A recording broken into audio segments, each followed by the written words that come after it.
Hey guys, Huawei partner, come back to my channel. Iskandar ya. Aku orang perlis kecil-kecil cili padi.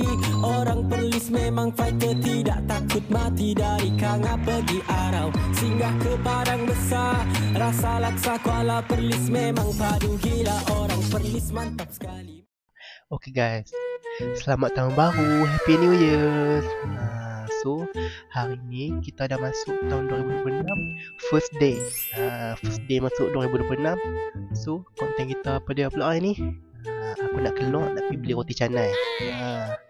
Dah pagi-pagi ni kan, rasa lapar, kebulok nak mampu kan. Tak makan apa lagi ni. So, jom kita terus ke sana. Aku dah mandi dah siap ni. So, ni adalah outfit aku. Ni outfit aku, simple je outfit aku hari ni. So, kita jumpa kat sana lah. So, let's go guys. Okay guys, Alhamdulillah aku dah sampai dah pun dekat kedai roti canai ni. Kedai ni berhadapan dengan Unimax je. Unimax Pau depan dia. Okay guys, so lawan ni aku duduk kat 7E dah. Aku nak beli barang sat. Sebab tadi aku pergi beli roti canai dah. Aku pergi kedai tu tadi kan. So lawan ni aku main sini pula. So mungkin lepas ni aku pergi mana, hampa kena tunggu tau. Mungkin aku balik rumah terus atau pergi tempat lain lah. So hampa tunggu tau. So let's go guys, pergi aku beli barang tu. Okay guys, so aku dah sampai dah pun dekat satu lagi kedai. Kedai roti canai juga dekat Pau. Macam tadi ni kan depan Unimax kan. Kali ni aku pergi dekat pergi terus sikit lagi, kira lepas highway lah kan.